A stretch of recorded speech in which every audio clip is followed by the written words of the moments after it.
And meanwhile, a second round of talks between Iran and the United States is scheduled to take place in Geneva. Ahead of the talks, Iran signaled flexibility on nuclear program in exchange for sanction reliefs.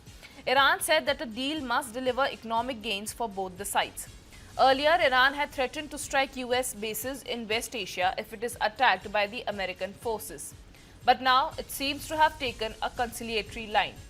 Iran and the US renewed negotiation earlier this month to tackle their decades-long dispute over Tehran's nuclear program and avert new military confrontation.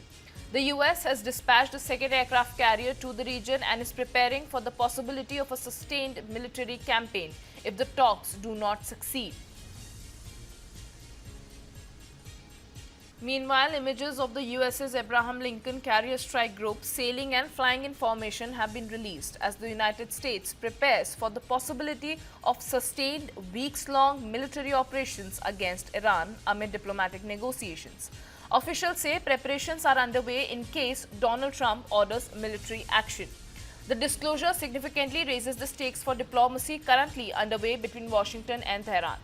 US envoys Steve Witkoff and Jared Kushner are set to hold negotiations with Iranian representatives in Geneva, with Omani officials acting as mediators.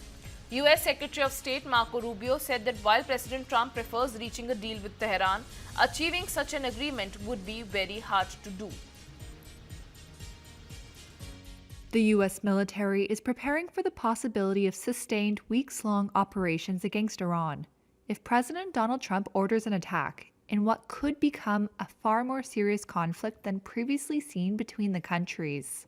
That's according to two U.S. officials who spoke on condition of anonymity due to the sensitive nature of the planning.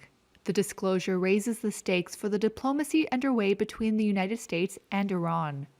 U.S. envoys Steve Witkoff and Jared Kushner will hold negotiations with Iran on Tuesday in Geneva, with representatives from Oman acting as mediators. On Saturday, U.S. Secretary of State Marco Rubio said Trump's preference was to reach a deal with Tehran, but said, quote, "That's very hard to do." Meanwhile, Trump has amassed military forces in the region, raising fears of new military action. U.S. officials said on Friday the Pentagon was sending an additional aircraft carrier to the Middle East, adding thousands more troops along with firepower capable of waging attacks and defending against them. No action. On Friday, Trump was asked if he'd want to see regime change in Iran. Well, it seems like that would be the best thing that could happen.